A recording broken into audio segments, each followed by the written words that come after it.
Okay, we're back. My apologies to the viewers tonight. We're having some technical issues.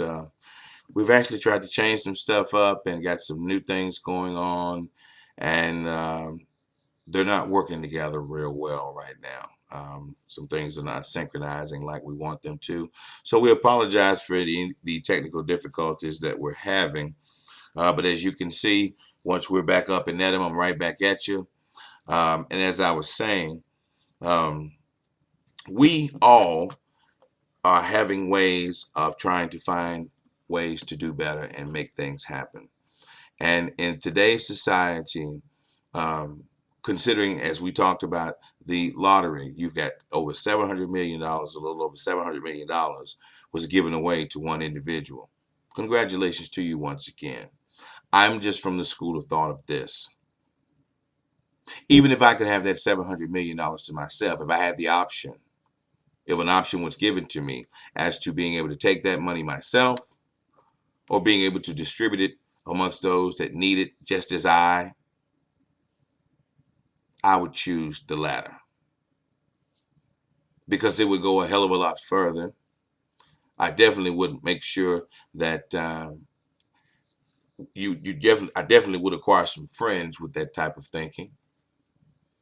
And this is the way we need to be thinking when it comes down to anything. And when we were talking about it, as I was talking about, when you're dealing with gambling, and a lot of people are using that as a form of income right now, whether it be making a little money on the scratch offs, playing the Cash Four, Cash Three, Tennessee Cash Four, Cash Three, Hot Lotto, Cash for Life. Well, I'd be the first one to tell you, I've been an investor in games of chance over 20 years, and I've had my fair share of success. Some good losses, true enough, meaning some tough ones. When I mean good, I mean some good tough losses, meaning some thought-provoking losses. What happened? How did this happen? That was a part of the learning curve. So I realized that games of chance that you're playing when you're putting up money and it's just not about ego or bragging rights, you have to go with the odds. Had it not been for me being in a pool of associates to try to win, I never would have bought a ticket to the damn lottery. I didn't. I wouldn't even work. I don't even think about stuff like that. I did it as a fun thing, and hey, what do you know? Type of situation. I wouldn't miss that for the amount of money that I had to invest. But when it comes down to games of chance that are going to put you in a position to win, I'll give you an example. I play the Cash Three. I play the Cash Four Tennessee Lottery, where you pick four numbers for the Cash Four, three numbers for the Cash Three, and you have your selection of ways to pick how they come. Either you're going to pick their exact, meaning the way you pick them, or any order, or exact and any order. And I know people that play and they pick all types of different numbers and they come up with all different scenarios. They pick random numbers, they use quick picks, they pick birthdays and so forth. Gambling people, for number one, are superstitious people in itself. Always remember that. There is uh, a superstitious bone in that body of a person that chooses to play a game of chance. So you've got people playing different types of things, coming up with different types of numbers to play. A person like me, I choose to play a certain group of numbers all the time. I don't flip flop from these numbers to that number, those numbers, trying to figure out different combinations, different variables. I pick a select group of numbers, whether it's Cash Three or Four, and I stick with them. I stick with them. I go back and look at previous wins of different numbers or numbers of mine or what have you to kind of gauge and see. Sometimes you can look at these things and kind of get a gist of how things go. But considering that it's all supposed to be random anyway, you really can't get a beam on it from that perspective. So in saying that, that's why it's important to me to play the same numbers all the time. Flip-flopping numbers around will put you in that boat of when that number does hit, you don't play it anymore because you're jumping around. That's the worst thing in the world that would happen or could happen to me, is if my number came and I've been jumping around back and forth, not remaining consistent. Gambling has to do with consistency. Investing has to do with consistency. Consistency has a lot to do with it. It plays a big part. It has a very big part. So I choose to keep numbers that I pick relatively for 6 months. After 6 months, change it up. You've got to make that type of commitment if you're planning on being successful. Jumping around here and there, true enough, you're always going to have a success story to any and every situation once or twice. But we're looking for consistency here, remember? That's what we want, consistency. And it's better, as far as the odds are concerned, for anyone to go, in my professional opinion, from what I've seen from my experiences of winning, as well as those other people that I associate with that play cash 3, cash 4 as well. Some people do differently. Some people base their numbers based on what comes up. Either way you do it, go with the odds. Go with the opportunity for you to have longevity with your initial investment, your gambling wager, whatever you want to call it. Times are tough right now. So if you're putting money out here on a wire to try to catch something, let it be the best convenience and the best opportunity for you to make something out of it. To make something out of it. As the old saying goes, show me a man or a woman that doesn't save any money, and I'll show you a man or a woman that doesn't have any money. And there are all times, and there comes times when we as human beings get to a situation where our funds are not what we want them to be. That puts us in a position mentally where we do things to put money at risk. We're going into business is a risk, calculated risk as well. But when we're dealing with gambling and putting our money at risk with basically no form of a guarantee of a return, we have to make the best decision we can. Go with your gut, true enough. Your gut's important. But you got to have some thought process behind your thinking also. You've got to be able to think things through. You've got to be able to do it that way. If you don't do it that way, a bad decision is coming your way. A bad decision is coming your way. So, congratulations once again to the lady that won the lottery, if I'm not mistaken, in Boston. Congratulations to you, and enjoy yourself and do the things that you've always wanted to do. I'm sure if you hadn't done them by now, you definitely got a time and date to do them now, boy. That's a nice payday. That's a nice payday.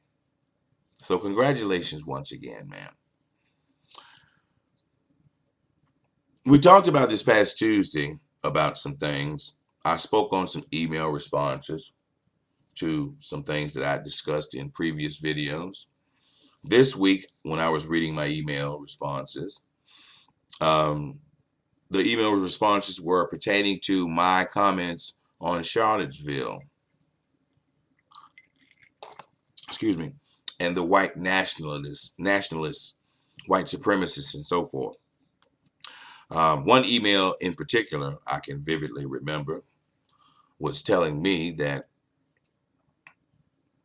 I could go back to Africa if I didn't like it over here. If my people didn't like it over here, well, why don't we, the words they used, get the hell out of here and go back to Africa? Now, I didn't take that personally because I don't know this individual. Thank you, by the way, for taking the time out to respond to what I've said in my videos, that particular video. And if you've watched others, thank you for that time spent as well. Regardless of the fact that you disagree with what I said, I thank you for taking the time to communicate it. I'll respond to you. I can't go back to Africa because I've never been, nor am I from Africa. I was born right here in the United States, a natural born citizen, and so were my parents. And so were my parents' parents. And telling me to go back to Africa, that's probably about the best you all can do. That's the best you all can come up with. Because you can't have any other facts that you can bring to the table to justify your prejudice, which leads to your racism. You have no facts to justify how you feel other than go back to Africa. Well, I'm not doing that. So that is a no-no. Thank you for telling me that I had the chance to do that if I wanted to. Thank you for telling me that. But no, I'm not going. I've never been there. Would I love to go? Certainly. But I've never been, never lived there, so I can't go back to where I've never been. Okay? And secondly, when I do, if I was to get on a ship to go back to Africa, you be sure and get on one to get back to Europe. Being a stranger in this land yourself. I'm a stranger in this land from the perspective of my parents were born here and I was born here. So I'm not a stranger as a person that came from another area and came here. My generation, no, I was born here. And I'm pretty sure your generation was born here too. So me telling you to go back to Europe sounds just like you telling me to go back to Africa. You probably never been to Europe, probably weren't born in Europe. So I'm not telling you that. What I will say to you is grow up. Grow up and understand that we all are human beings that live in this country. And we have to find a way to coexist as best we can. We have to find a way to coexist with each other. It's not going to be productive and successful if you have a group of people that think they're better than another group. For what reason other than just because they think so? Nobody has that right. Black people don't walk around thinking that they're better than anybody else because they think so. That's not our thought process. We have more problems in our community getting our people to understand who they really are and to acknowledge and understand their heritage and the true power that they possess. We have a hard time getting our people to see that. So how in the hell are we walking around looking down on another group? We don't do that. The other part of the email was, we need to quit complaining about things because we've come so far. We've got everything now. We've got mayors. We've got athletes. Well, you're right in this respect. We have accomplished some of those things, yes. But the collective, which is what's important, the entire masses, the masses of our people are still suffering. The small group, W.E.B. Du Bois classified it as calling it the talented 10th of us that's going to rise to high levels in entertainment and other things. That talented 10th. That does not justify the other 90% that are not doing too well or that are just doing enough or okay. And systematic racism is put in place where they can get no farther than that. It's a hamster wheel that's been dolled up with bells and whistles. I remember my father. My father was 57 years old. My father was 57 years old and he was a diabetic. Over the road driver for over 30 plus years. 57 years old, doctor gives him clearance to get his disability. He files to get his disability, and anybody that has filed disability or anything of that nature knows that The first time or two out the gate, they're going to deny you because truthfully, they want you to go back to work to see if you can go back to work. Hell, they offered him a job. And he said, no, I'm not taking that job. That's not what I did when I came off of my job. I'm not taking that job. If I could do that one, then I could do the one that I was on for 30 plus years to keep my seniority. So thank you, but no thank you. So that gave him another year. They declined him again. And his attorney and myself sat back and we discussed this, family attorney. We discussed this. And we came to the conclusion that the reason why that he was being denied for getting his Social Security was because, his disability, excuse me, was because the retirement age is 67. He was 57. So he basically was retiring 10 years off of the status quo time. And in the eyes of the almighty government, if you can cut off 10 years off the status quo of what we said is the standard for your retirement, well, then you must have some money somewhere. So we'll let you sit back and relax a little bit and just chill. And we'll give you your money in a little bit. And that's basically what the lawyer laid out. Hey, man, you're trying to cut 10 years off the status quo. They don't like that. So they're going to make you grovel a little bit. They're going to make you sit back and panic to the degree to where you do what most people do, and that's try to go back to work. Unbeknownst to them, my father was a smart man. He knew how to handle his money. So he sat back and waited. And one glorious day, when he went to the mailbox, pow, nice check in the mail, back pay and some other stuff, with a promise of another check shortly. He held out.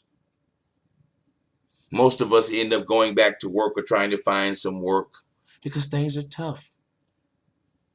Things are tight. And they know that. What's all the hubbub? If you're disabled and the doctor has stated he's or she is disabled, they can't work, or for whatever the case may be, the doctor signed off on it. Why are you taking me through all of this rhetoric, all of this bureaucracy? Because the hamster wheel is the setup. And if you know what a hamster wheel is, you know that a hamster wheel sits in one spot. And that hamster gets on that wheel and runs and runs and runs and runs and runs and gets off and has moved absolutely nowhere.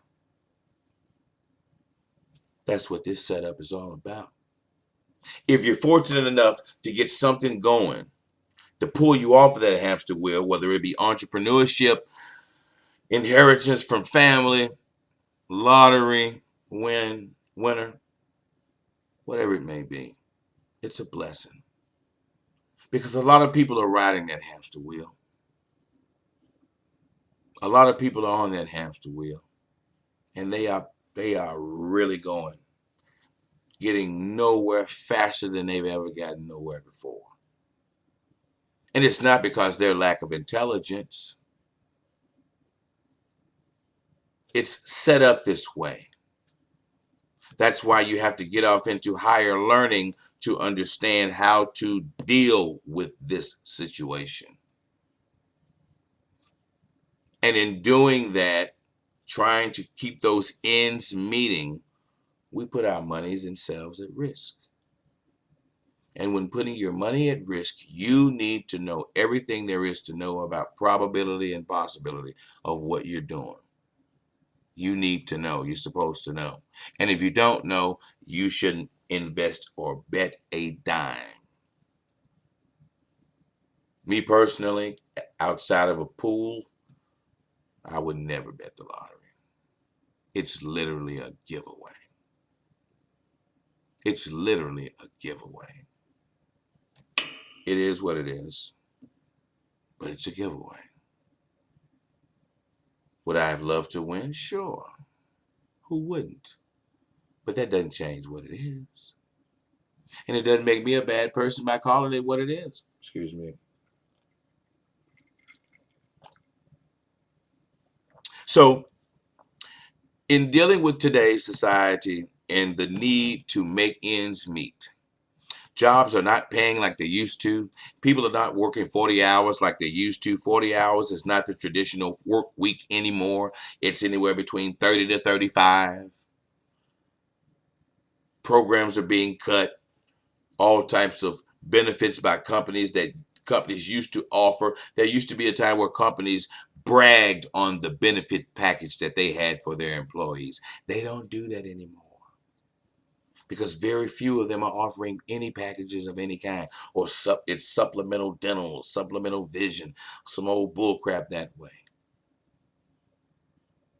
because they don't want to pay the premiums to get the low costs for their employees. They said they can't afford it all of a sudden. It's getting grimy, man. You're going to have to find, you as an individual, and I'm speaking to each and every individual that's watching me, you as an individual, male or female, are going to have to find something else to do.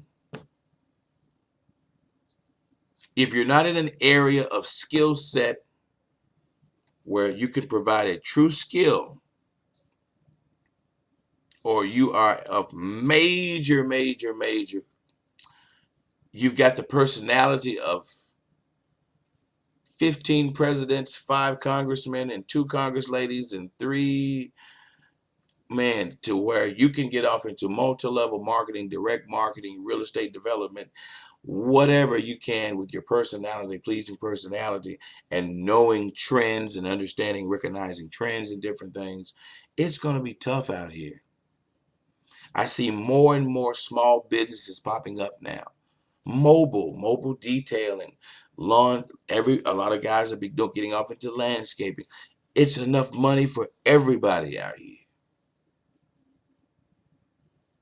It's enough money for everybody, but we still are putting ourselves in positions to risk money when we invest in gambling games of chance. I hope those out there that invested in this lottery, hopefully you didn't go overboard.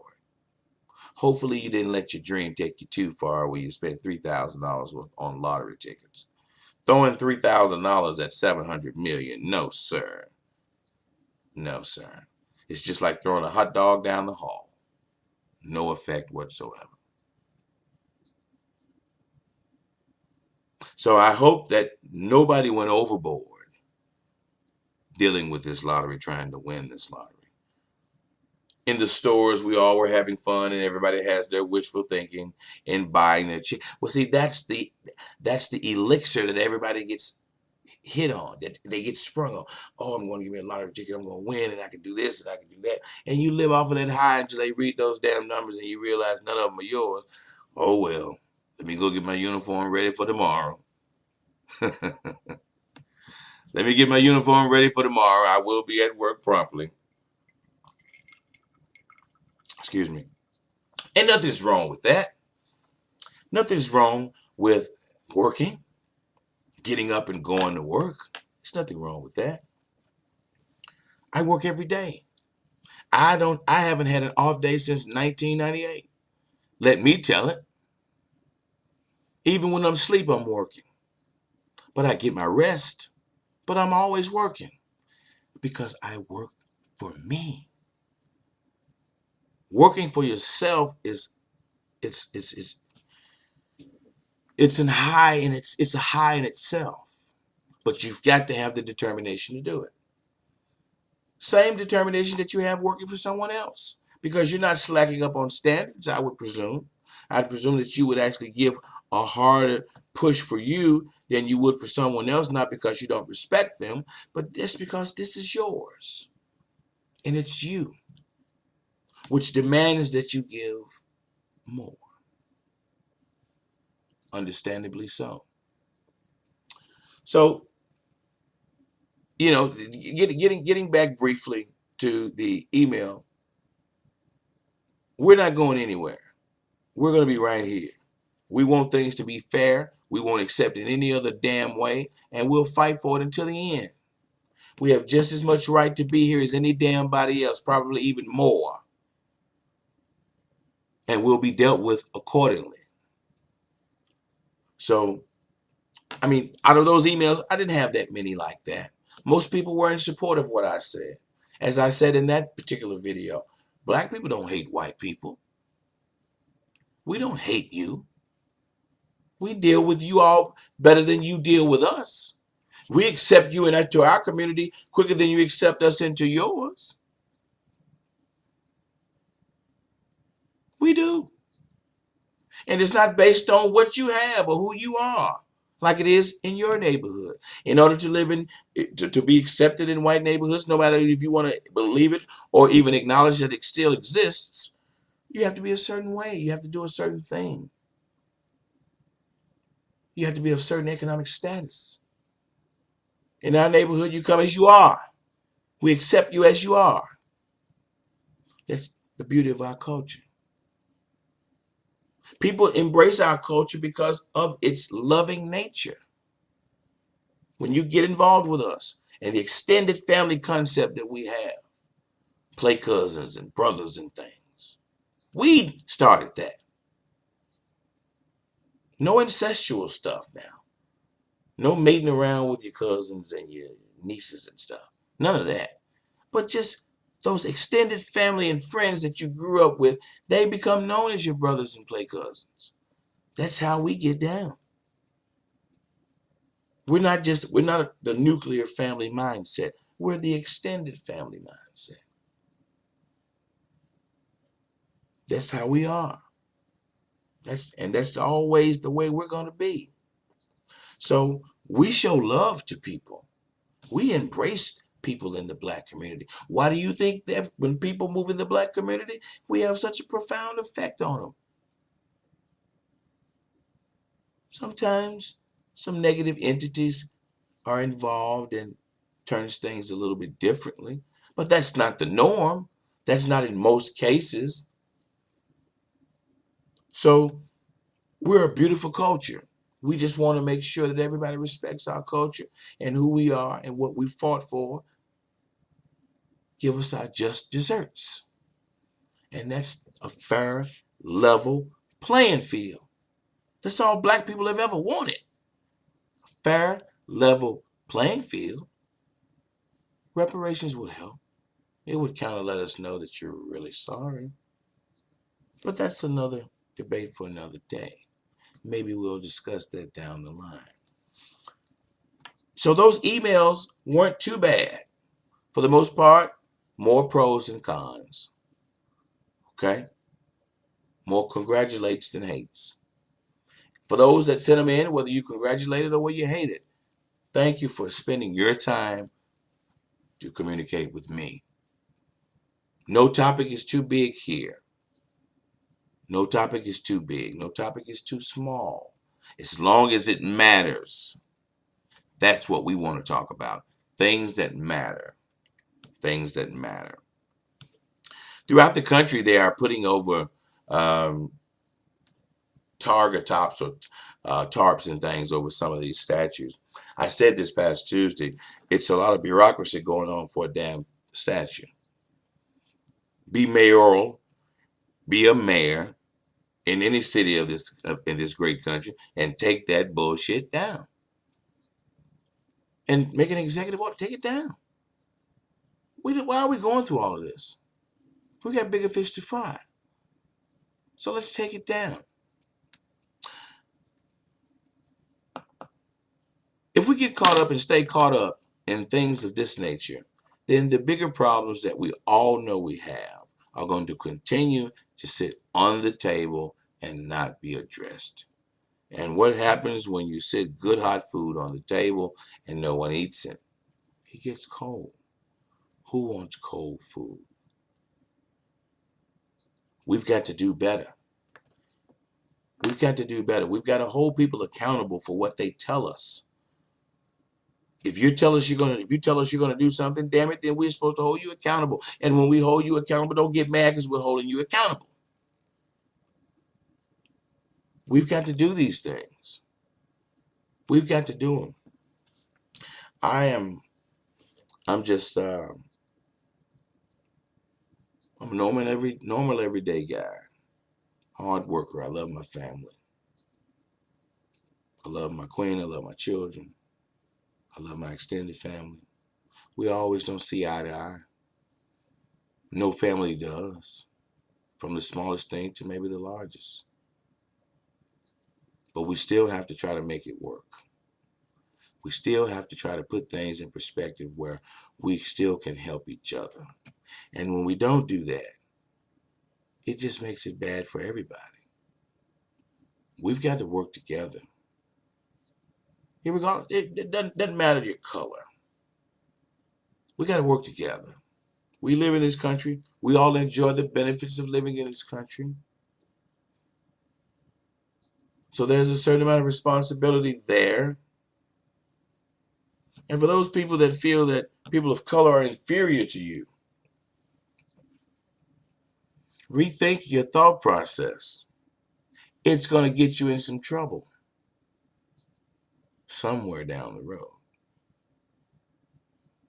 That's a high level of selfishness that nationalists, white nationalists are showing. And people want to bring up black nationalists. Well, what did you expect black folks to do? You're being ostracized out of this country. We don't have any respect. We're still fighting for the same damn things we were fighting for 50, 60 years ago or more.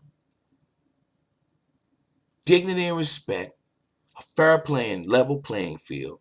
We're still fighting over it. How do I know this? Because we continue to say, and hear our great leaders say that we have now. We have come a long way, but we've got much, much, much, much far to go. Well, damn. We've got a long way to go. To the degree to I may not even see the progress mature, and we live in harmony. And I hate that. But if my children can experience that utopia, if you want to call it that, God bless it. Whatever makes it better for the damn generation for tomorrow is what I'm about. What can we do today to make it better for the generation that's tomorrow, that's coming tomorrow? What can we bring to the table? What can we teach them or show them? They're a rowdy little bunch. They don't like to be shown or told a lot of things. They have a tendency to say that they know everything, that they know. I know, I know, I know. My kids are the same way. Don't know a damn thing, but I know, I know, I know, I know. I got it. I know. Hadn't been on the planet 20 years yet. I know. I got it. I know. That's our job to teach them. Let's raise them the right way. When dealing with financial situations, as we all are, understand the best thing to do is just take it day by day. Plan your day out. Plan out what you have to do. Plan out where your money needs to go. And if you are investing in games of chance, play the games that have the best chances of winning. It's better to be a small and consistent winner than a person that wins once every 9, 12 months, a big lick here or there. Well, what did you do in between? So it's best to be a small but consistent winner. That's the route that I choose. That's what I see is helpful to me in my economics, in my house. I've had my fair share of winnings going all the way back to when I was 16, 17 years old, man. Shooting dice in the streets of Memphis, North Memphis, South Memphis, wherever you think about it. Elevating my game to the casino, doing well there, and venturing off into other games and other things. I would truthfully have to say that I'm ahead if I had to put my mouth on it and my hand on it regarding what I've invested and what I've gotten back. Am I ahead a lot? Eh, but I am ahead. Not by a lot. Just enough to know what I'm doing. That's a lesson that you have to pay for to learn what you're doing. You got to pay for that. So in dealing with this lottery thing, let's look at it this way. You had one individual that actually got $1 billion. $1 billion. How could that money have best been served collectively? Not to take anything away from the person that won it. I'm just saying, thinking outside of the box, how good would that have been? In closing, do what you can to keep the logs burning on your fireplace. You can go outside your shed and get all the logs you want if you live in the forest. But if you don't live in the forest, and you got to deal with this concrete jungle out here, you got to be about your wits. And every dollar needs to count. And you need to feel that every dollar counts. Because if you don't, money will soon slip away from you. They're wrapping everything up in credit scores and different things of that nature. And either you got credit or you don't. And if you don't have good credit, there's only one thing that you can have outside of that, and that's some cash. Nothing beats raw cash money. Nothing. I am your host, Mr. Darnay. My apologies again to you, my viewer, for the technical difficulties for tonight's show. And as I always say to you, I don't sit before you as if I'm better than you. I sit before you because I am you. I've just been through some things and had some experiences and know some people that have had some experiences that have allowed me to take those and share them with you. And hopefully these experiences can be gems of life to you that you can use to push forward and move forward. Take what you can and use it. That you cannot use, don't worry about it. But it's all good information, I can assure you. Until next Tuesday night, right here, hopefully without any technical difficulties, this is your man, your hometown guy, Mr. Darnay, saying to you, let's do better so that we can be better and do more so that we can be more for those around us. Much love to you. Memphis, from the bottom of my heart, you're my home, and I will always love you. But we got work to do. Let's get on top of it.